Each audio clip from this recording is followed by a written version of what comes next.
Greetings and welcome to Retention Chronicles, the podcast with learnings from expert e-commerce brands and partners. I'm your host, Mariah Parsons. If you're here, you're either on a quest for e-commerce enlightenment or you accidentally clicked the wrong link. Either way, I am thrilled you stumbled into our corner of the internet, and I hope you'll stick around. We've got pearls of wisdom for everyone, whether you're running a multi-million-dollar business or simply just starting out on your entrepreneurial journey. Before we unleash the brilliance of today's guest, let's give a shout out to our podcast sponsor, Malomo. Malomo is so much more than just another Shopify app. They're post-purchase wizards, making beautiful and branded order tracking smoother than a jazz solo, so our amazing founders, like our guests, can keep their customers happy and up to date while they track their orders. So hit that subscribe button, like it'll increase your LTV overnight, and go listen to our other episodes at gomalomo.com. That's GOMALOMO.com. Get ready for insights, chuckles, and perhaps a profound realization or two with this newest episode of Retention Chronicles.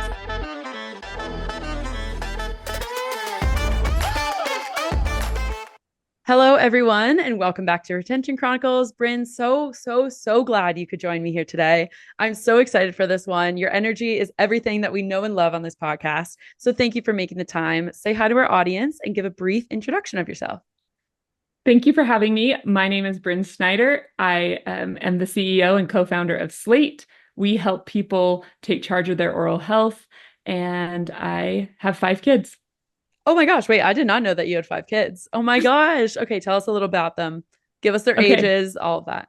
My oldest is 15. She is amazing. I had 4 daughters and then I got a boy. So wow. Mikkel is 12, Jenna's 10, Juliet's 8, and Colton is 5. I was an entrepreneur as a young person, and so I hope that I can help my kids want to be entrepreneurs too. Ooh, okay. Are any of them showing like signals, like taking interest in the business at all, or like just like learning anything that maybe would spark something later down the road? Yeah, so they talk about businesses they can start all the time. I think they'll start one soon. They do help me anytime I need help, so they know how to fulfill all the orders. They know how to do everything. But we now have like a fulfillment team, so they don't have to do that as much. But a year ago, it'd be like, oh, you're home from school. Help me package all these packages. Mm-hmm. Yep. I'm sure that was quite a fun time just to be like, you know what? I'm going to rope you in and we'll make it fun and package up all these fun orders that you get to see. I recently met the founder or the co-founder of Monica and Andy, Monica, and she was telling us how she brings along her daughter to any meeting, anything that's related to their business that she can. And she's been doing it since she was a little baby. And I was like, that is incredible. Like bringing her into meetings with Walmart and all that. And she's like, she said she'll take notes from the reviews and stuff. And she really takes an interest in it. So I thought that was really sweet. And you never know, when inspiration will strike or when, a little entrepreneur will be born. So I love to hear that. I feel like that's one thing that helped me become an entrepreneur is my mom was one, and she just would do things. And I was like, oh, it's not that hard. You just have to do it. Yeah. The hardest thing is getting it done. Yeah. Yeah. Okay. So tell us, your mom was an entrepreneur. What kind of led, what were like the steps before it sounded like you knew you wanted to be an entrepreneur, you wanted to have your own business, but how did you actually get to having Slate? Yeah. So, Dr. Snyder, who's my husband, he was feeling the anxiousness of his patients. And he was like, I am a good dentist. I give them good care, but they just are naturally anxious. He was like, how can I help people not be anxious at the dentist? And he was like, if I could just get them to floss, they wouldn't have cavities and they wouldn't have gum disease. But he's like, the problem with that is people don't floss and it's too hard to do it correctly. Because he's like, a lot of people use floss picks, but they're not stimulating the gums. Mm-hmm. So he started working on that. And I was like, I have 5 kids. You work on that. Like, you get that done. I was like, I've already done businesses. And then he I was like, oh, I can't do this and be a dentist. And so I was like, well, I know how to run businesses. So if you want, I mean, the business I ran when I was younger made like $250,000 a year. So I realized they're very Don't shrug that different. off, right? Like that's still impressive. But like when I started this company, my goal was to be like, there really is no cap. Like the water flosser industry is 1.1 billion. And I was like, okay, the Time electric, to launch myself in this I industry. can do this. So Yeah. Yeah, that's awesome. So a big part, like you just said, like there's a lot of education around just being something that is new to market. You're trying to educate consumers about just one, the benefits of oral health care and why someone would want to, or oral health and why someone would want to make sure that they're taking care of themselves at the recommendation of their dentist. But you're also trying to weave that into the business marketing objectives, which can be tricky because a lot of the times, especially now, people want entertainment from marketing. And so it's tricky to also have that be like enter there's a word where it's like edutainment or something. yes, Right? I Is that the still, word I'm thinking of? yes, I want to get there. I feel like we're good at the education part. We need to make it a little more entertaining. And we're going to get there. I think the thing is for me, I was like, everyone knows they need to floss, but if they knew the actual things, they would do it because like I eat healthy food because I know it affects me. I floss my teeth because I know I don't want dementia.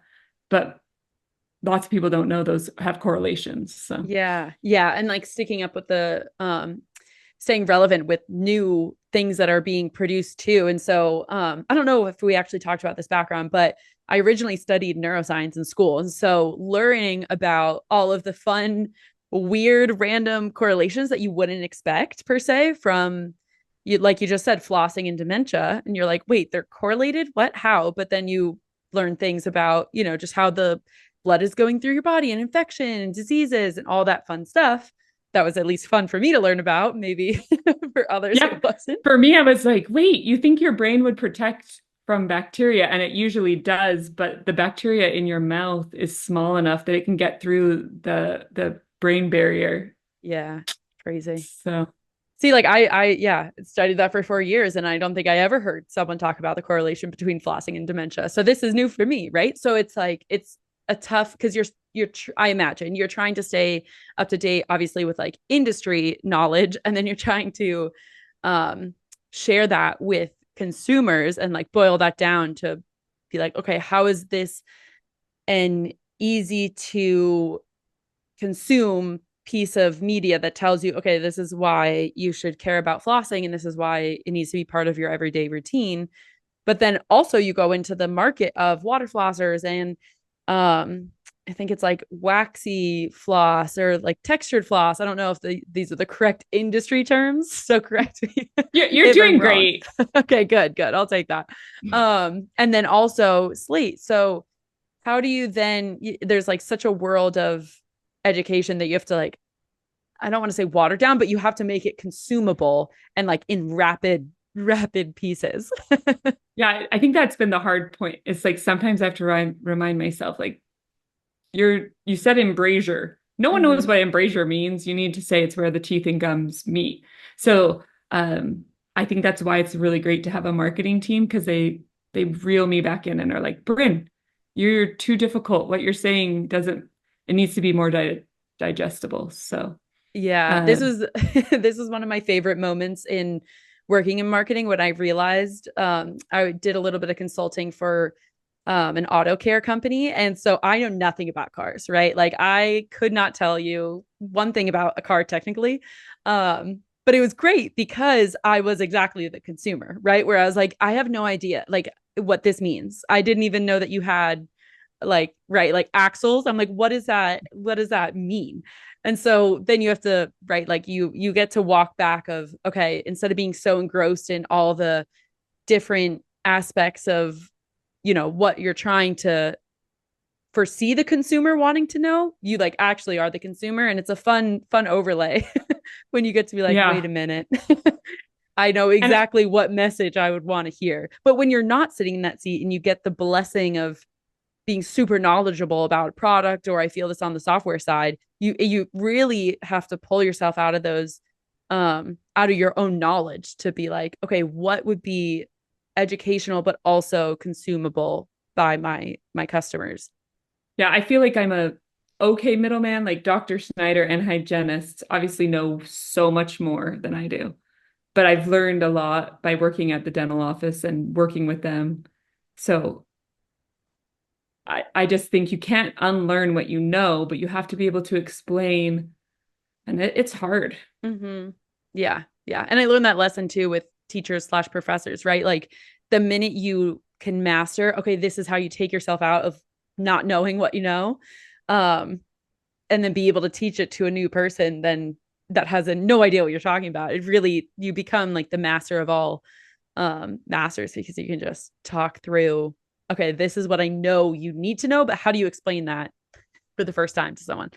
Um, but we I'm gonna work to be a master teacher of yeah. health.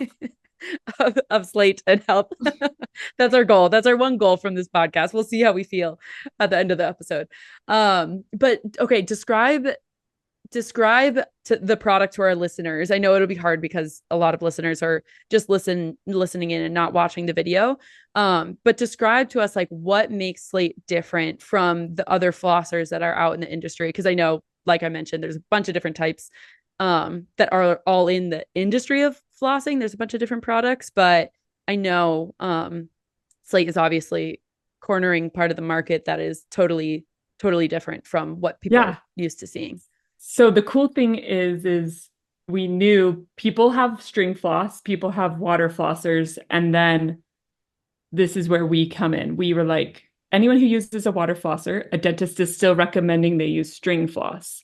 Mm-hmm. So most people don't use both. We need to have them use both, or they can use our product. So our product is a body like an electric toothbrush, but then it has a specialized arm that is designed to be ergonomic for people of all abilities. So if you're 5, you can floss, and if you're 80, you can floss. And then we have a special patented floss head that helps you. So a dentist has like a bunch of tools in their toolkit. So many. And he was like, okay, we like it when people use floss and a tongue scraper and a proxy brush. And he's like, what if I made something that had all those things in it? So people only needed to buy one. So that's what we did. So we're the world's only 3-in-1 flosser. It has little tiny bristles and ribs on it, on these silicone parts that are kind of like a triangle, and they attach to the floss. So the floss is important. As you can maybe see, our floss has a bunch of woven strands. So the woven strands are important because if you have floss that's like a glide floss, it's actually not grabbing plaque. So rule number 1, need to grab plaque. So you need either like a loofah-like floss or a woven floss, one without any chemicals. Then we knew people needed to do the C shape with a hygienist. And so we're like, how do we do that? So we invented what we call the gum sweeps so that they do the C shape and stimulate the gums. And then one second, wait, pause. Yeah. C shape. Are you like, because I can see the product, right, where it's like actually forming, like a C for our listeners. This is so funny because I feel like we're like, on social media where it's like the hand behind and we're like showing the product. So yes, there you go. That's perfect. But then like when you actually go to the dentist and like they're really, really getting in there when they're flossing. Yeah. So I'll show you on this type it on. So in my hand, I hold fake teeth. And you normally are wanting to grab around the tooth. That's called the C shape. So you run and you go around. If you can do that, you just got an A+ from your hygienist. Love. What we learned is when you have certain abilities or dexterity issues, you no longer can do that. So if you have Parkinson's or Alzheimer's or have arthritis or you're 5, you can't do a C shape. So a little hard. We designed it so that you are going to put what we call our gum sweeps into the area where the teeth and gum touch. So now you're putting that part in to the side, and it's able, the sonic vibrations and the little bristles and ribs are able to do the technical part. So we took the technique out of flossing by inventing this. Love it. Okay. I don't know if I've ever had such an in-depth and good product like that you can showcase and really be educational on this podcast before, with like a full set of fake teeth and everything. So it's perfect. So when you were thinking about, like you said, 3-in-1 like flosser, right? Yeah, 3-in-1 sweep. We wanted So to give people the only tool they needed other than their toothbrush. Your toothbrush does like 40 to 60% of the surfaces. And then we wanted to make sure we got the rest of the mouth. So the floss goes between the teeth for cavities. The gum sweeps clean the gums for gum stimulation to help get rid of gum disease. And then the tongue scraper gets rid of bacteria on your tongue, getting rid of bad breath. Okay. That's what, yeah, that last one, the tongue scraper. I was like, want to make sure we call that out as well. So when you were thinking about building this brand new product and bringing it to market, I think it's always really interesting to hear about the product dev side of things. And then we'll get more into like the marketing and the retention side of things. But I think it sets the tone nicely to hear about all the all the intricacies. Is that the right word I'm looking for? It doesn't sound right. I know what you mean, but Yeah, I don't right? think it's that word. I don't. All of the things, oh my gosh, the little things you put together. Yeah. It'll come to me in like 5 minutes and I'll be like, okay, there we go. This happens on the podcast so much, which is why we love it. But yeah, all the little things that went into developing the product and like bringing it to market when it was something that's brand new.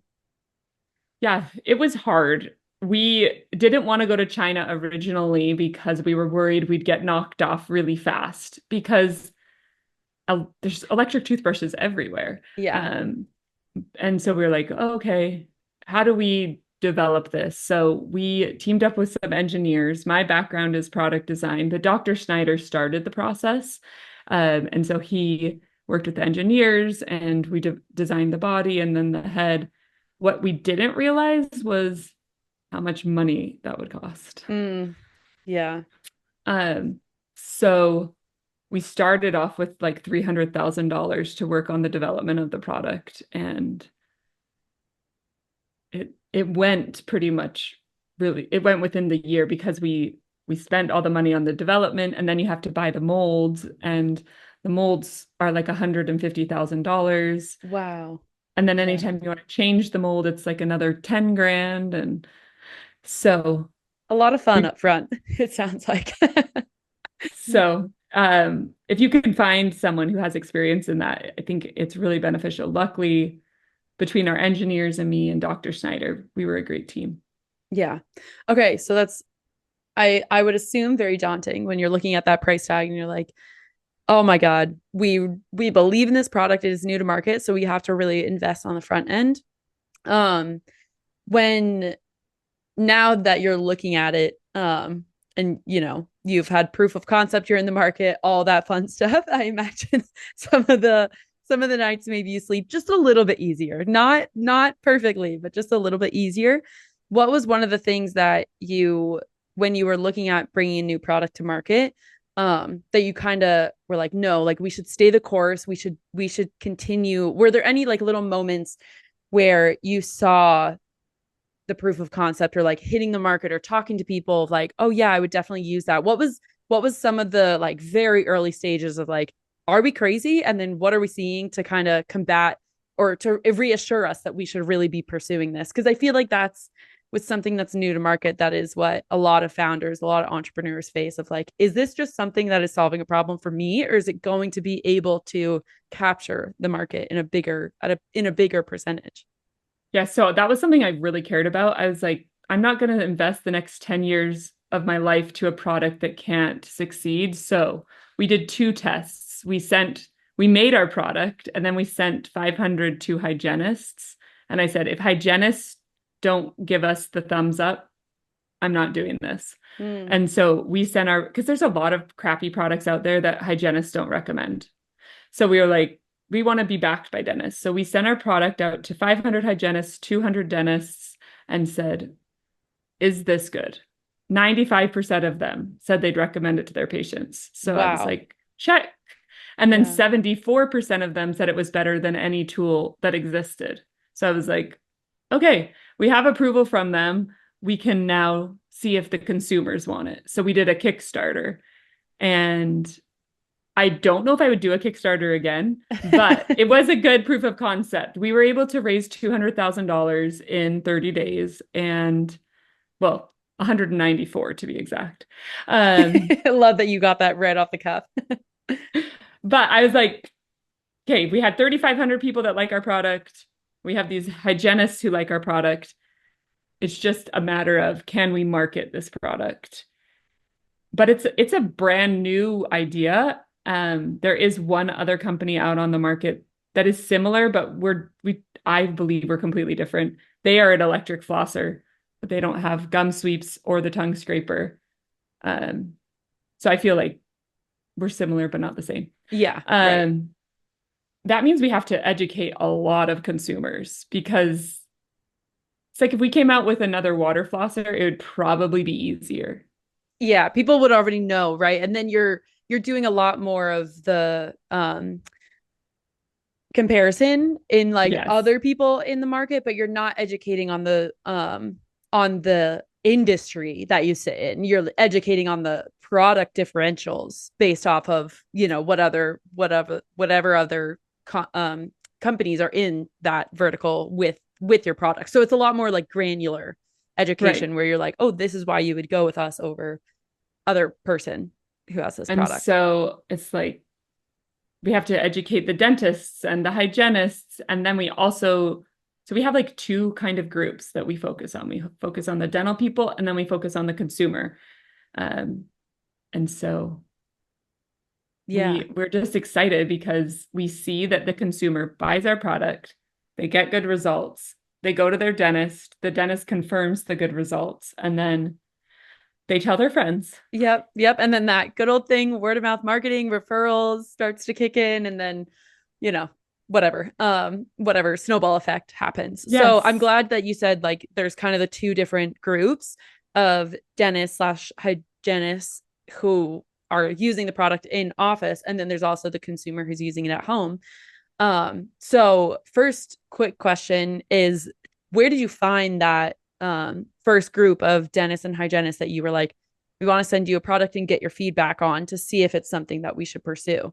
Like, were you putting things out over social media, or just, I know it was just, there's a big hygienist Facebook group, and we literally just put a like Google form and said, if you're a hygienist, which in order to be in this, it was a private group. In order to be in this group, you had to live in North America and you had to be a registered hygienist. And our hygienists were like, this is how we think you should do it. So we first asked them like, hey, what do you think about this? And then we asked them, would you try the product and give us feedback? So that was how we found them. And then with the dentists, we reached out to my husband's colleagues that went to dental school with him. Gotcha. And then they so between the people that went to dental school with him and then the bigger group of people was who we had it tested. We've had peer reviews since then because we wanted things that were more formal, because the consumer, I don't know if consumers care so much about data, but dentists and hygienists, they want data. Yeah. So we can't just say, we see that it works. They were like, we want other people to tell us that it works. Yeah.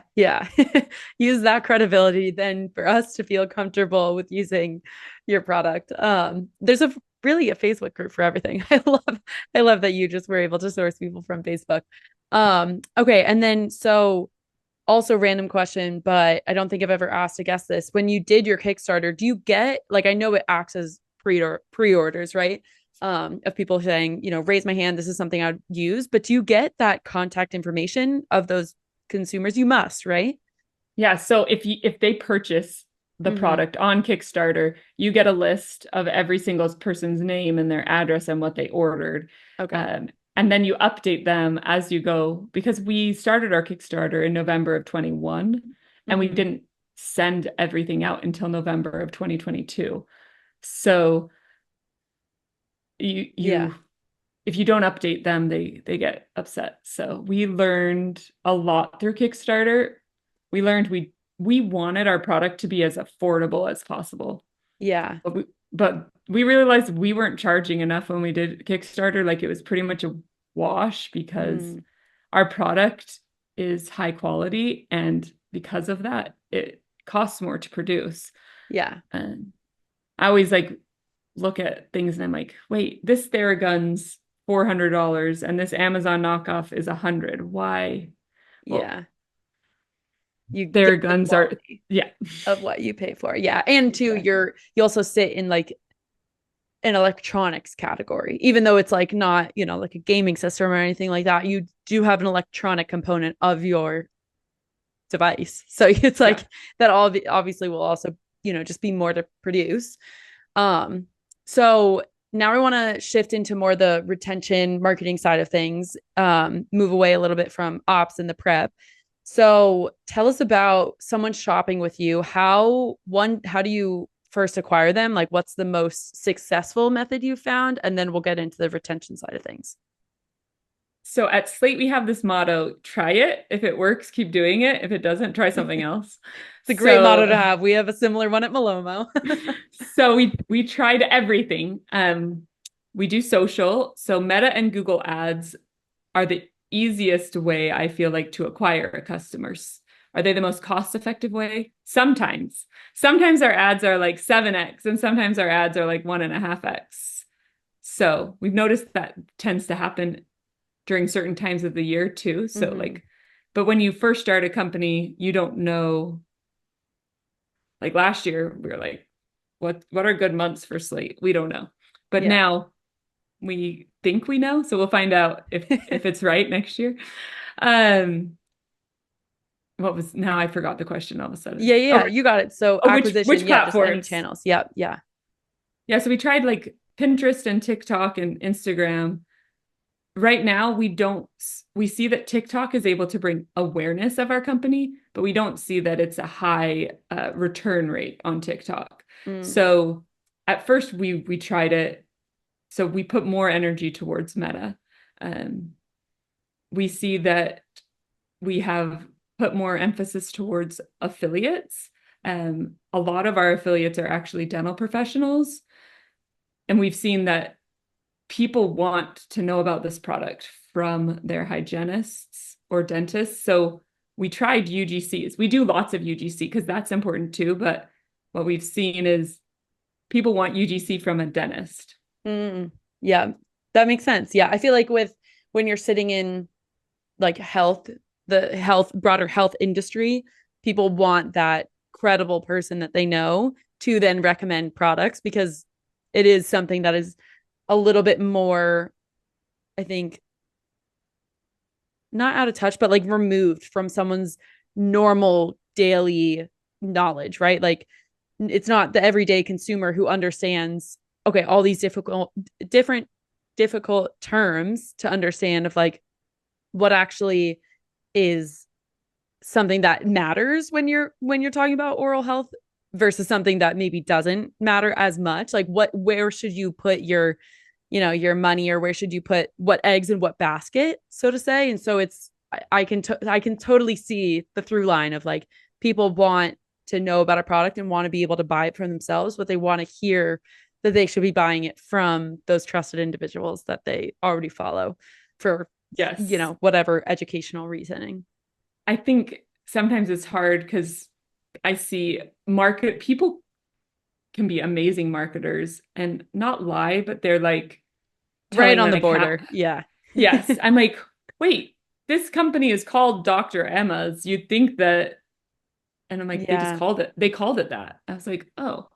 Yeah. But we didn't call it Dr. Slate. We should have thought of that. I'm just kidding. The reason we called it Slate was because we wanted everyone's mouth to be a clean slate. So. Yeah. Oh, I love that. Okay. But we learned that dentists are awesome to work with if they love our product. And the cool thing is we have like, I think over 5,000 dentists and hygienists who love our product. So now we just need other dentists and hygienists to know about it. So we're working on that. Yeah, I love that. So let's flip to the retention side of things, because obviously that's where my expertise comes in. On the software side is all about customer retention after someone buys. And so walk us through, someone purchases with you, what do they expect to see? Like, what kind of communications are you sending them? What do you find is really important? I would imagine education is like a very, very big component of just being like, this is how you use it. This is when, do you have to replace the head of the flosser? So like, right, that I thought I saw that. Yeah. So like, what cadence do you need to be replacing that by? All that stuff that like, okay, now the customer is anticipating their order to arrive. They need to know these things. You'd think that like we would have had this nailed at the very beginning, but it's taken us time to learn. Like at first we do email and SMS. They will get email flows from us that teach them about the product and teach them about dementia and heart disease and those different things. And then we also, our product can be on subscriptions. So then they can subscribe and they can get it. What we've learned is everyone's mouths are different than mine or Dr. Snyder's, or, so we thought everyone would need their floss heads refilled on a 4 or 5 month subscription. But if you have really tight contacts, it might be 3 months. So we give them the ability to choose, but they might not know. So we use a program where they can go after and log in and change the length if they want to do that. But having a subscription platform is really important. We started with Recharge, and then we went to Stay AI, and I think we're going to switch to Skio. I don't know. I like Stay AI more than Recharge, but I think Skio is the one that we are going to go to next. Yeah. Okay. That's really interesting to know. I know it's always, for whatever reason, like the different platforms that people use. And I know subscriptions obviously is a big one, because if you have that business model, right, you just said you have to be able to have your customers change the cadence. Cause like, I know there's a couple of products that I have on subscription, and it's like, if I'm traveling even, right, like that messes up a whole, depending on what it is, that can mess up a whole schedule. And then it's like, okay, I'm out for 2 weeks, and now it's like this weird overlap, or I'm going to miss when, like, I'm not going to be home when the I'm not going to be home. Delivered. I need it to ship at a different time. Totally. Exactly. Right. So it's just like chaos of life. The fun benefit that we get to have the ease of subscriptions, you also have to remember to update them when, life calls for it. And so it makes a lot of sense that you would have, have the subscription option. And even with the brands I work with on the tech side, like seeing how it's different, like the messages that you want to communicate to subscribers versus first-time buyers or non-subscribers, of like, okay, they should not be getting the same email post-purchase, because subscribers should know, like, if they, got previous emails and if they read them, then, okay, this is how you change out the head of the flosser. This is how you make sure that you're doing it correctly. Like all those first time user things is not what a subscriber needs to hear. Maybe they need to see the loyalty programs, or if they're a hygienist, right? Like join that group and then recommend it to your friends, right? Like all these other things that become advantageous when you have a subscription platform. And it's just like those little things that can be helpful for a brand to be like, I know that you are, a different subset of customer, and maybe this information would be more beneficial to you than, like a welcome flow or something like that. Exactly. So yeah, we do email, SMS, and then we have the subscriptions, and then also for retention, or we have a referral and loyalty program, and an affiliate program for dental professionals, and a creator program for people who love our flosser. So I think that all of our systems could be better, but we're like, you learn, like you think it runs a certain way. Mm-hmm. And then someone uses it and they're like, no, because I'm like, I did this 10 times, but then someone came to me and they're like, this box, you have to fill it out, but I have no clue what that is. So then I was like, oh my gosh. So I just removed the box, but yeah, There you go. Simple as that. Yeah, it's all those things that you can run a trial 10 times and then the 11th time is something's different or someone sees something, right? Um, so I think that's very, very relatable that you can, you know, things will just change and you'll have to adapt or things won't be important anymore to, people in your loyalty program or become really important. So definitely relatable. And then I want to ask because this episode will air once we're past the holiday season. But I imagine that there's a really big market or opportunity for people to gift either like family or friends or whoever else Slate because it is something that like is so functional and so unique that it's like you can really surprise other people and not have it It's just like be a like, surprise and delight. They like open it and then they're like, yeah, do they're I care like, about this? And then they use it and they're like, this is the best present I got. exactly. And like, I imagine this for like hard to shop people in your life where it's like, what the hell am I going to get them? I might as well, instead of getting something that, is like perhaps A, more generic a and they've gotten candle. before, being like, you know what, I might as well surprise them. And like, maybe they weren't expecting that gift from me, but I'm sure as hell if they use it, they're going to like it. So, I think it's a great surprise and delight present. We see that we really, it is something people gift for Christmas. It's like your dad, he has everything he could possibly want, but he doesn't know this exists yet, and you're going to get exactly. it. And he's like, yes, this is the best. Yeah. It's like everything under the sun that like someone could already have or is just picky about. And like my dad is an exact example where I was like, you know what? I bet a lot of people relate to that. And I see on social media just once we start to get into the holiday season, which I think it'll be happening, is just like gift guides and influencers being like unique gifts. Like I see it right now. We're filming this day before Halloween. Everyone's talking about creative costumes and like making lists, right? Like there's just so many um people that recommend different things around the holidays or different things around like just the recommendation scope is just so great on social media, whereas people are just like throwing out this unique thing or even crafts, right? Like everything under the sun. So I really could see an application of like where like an application where you could be like, you know what, this is a really neat, unique gift and you're going to surprise and delight someone that you buy this for. So wanted Yeah, to bring that up. I really hope that it's hard to be on gift guides. I'm like, hopefully people know we exist. I'm excited if we got on some awesome ones last year. We were in the Goop gift guide, so that was Oh, fun. that's a great one. So hopefully this year we can reach people. Yeah. That's always the hope, right? That's all we're just trying to do out here. So one last question before we wrap up this episode. When you're looking to level up or you're looking somewhere that it's like, okay, I have this problem, don't know what I should do about it, where are you going to see like who else in the industry has had this problem? How do I solve it? Blah, blah, blah. Yeah, so I have kind of like three groups of, I guess, consultant-ish people. So I'm in female founders only. Mackenzie Bauer started it. If you're a female, you should get into it because it's really great.